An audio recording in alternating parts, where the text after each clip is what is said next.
দেখতে পাচ্ছিলাম উত্তপ্ত জনতা কিন্তু একজনের গায়ে হাত উত্তপ্ত জনতা কিন্তু আসলে বাউলদেরকে গণধোলাই দিচ্ছে। আমরা যদি দেখতে পারলাম এই মুহূর্তে কিন্তু একজন বাউলকে কিন্তু মেরে কিন্তু আসলে এখান থেকে তাড়িয়ে দেওয়া হয়েছে এই মুহূর্তে। আসলে আমরা কিন্তু দেখতে পাচ্ছি আসলে একজন বাউলকে আসলে স্থানীয় জনসাধারণ ধাওয়া করেছে এই মুহূর্তে। পুলিশ আসলে তাদেরকে প্রতিহত করার চেষ্টা করছে। এখানে পুলিশ আসলে তাদেরকে প্রতিহত করার চেষ্টা করছে। কি আপনার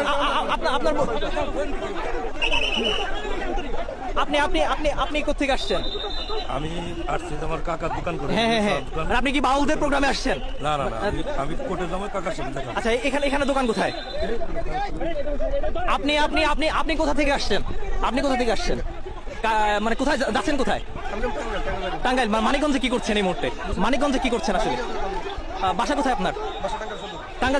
টাঙ্গাইল সদরে। আপনি টাঙ্গাইল থেকে টাঙ্গাইলে যাবেন, তাহলে মানিকগঞ্জে কি করছেন? সিঙ্গারে আমি জব করি। আচ্ছা, সিঙ্গারে চাকরি করেন। আসলে স্টেডিয়ামের মাঠের এই এলাকাটা আসলে কি করছিলেন? স্টেডিয়ামের এই এলাকাটিতে কি করছিলেন? এটা স্টেডিয়ামের এটা কিসের এরিয়া?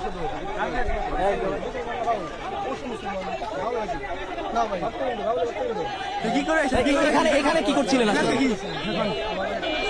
জি জি। আমি টাঙ্গাইল যাবো। ভাই এখানে বলছেন দেখে আমি ঢুকছি ভাই। রাত বন্ধ করছেন না। আমরা দেখতে পাচ্ছিলাম উত্তপ্ত জনতা কিন্তু একজনের গায়ে হাত উত্তপ্ত জনতা কিন্তু আসলে বাউলদেরকে গণধোলাই দিচ্ছে। আমরা যদি দেখতে পারলাম এই মুহূর্তে কিন্তু একজন বাউলকে কিন্তু মেরে কিন্তু আসলে এখান থেকে তাড়িয়ে দেওয়া হয়েছে এই মুহূর্তে। আসলে এই অবস্থা কি? টাঙ্গাইল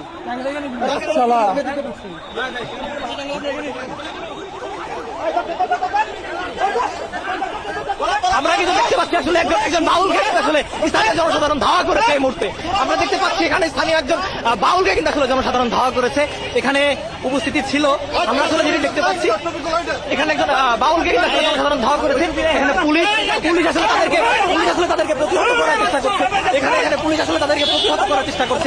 এটা আসলে তৌহিদি জনতার তোপের মুখে আসলে তাকে স্থান ত্যাগ করতে হয়েছে। আমরা যেটি দেখতে পাচ্ছি, সুপ্রিয় দর্শক, আপনারা দেখতে পাচ্ছেন উত্তপ্ত মানিকগঞ্জ। এই মুহূর্তে কিন্তু মানিকগঞ্জ উত্তপ্ত আকার ধারণ করেছে। মানিকগঞ্জের স্টেডিয়ামের যে এলাকাটি আছে, অর্থাৎ মানিকগঞ্জের বিজয় মেলা মাঠের যে এলাকাটি আছে, সেটি কিন্তু আসলে এই মুহূর্তে উত্তপ্ত পরিস্থিতি ধারণ করেছে।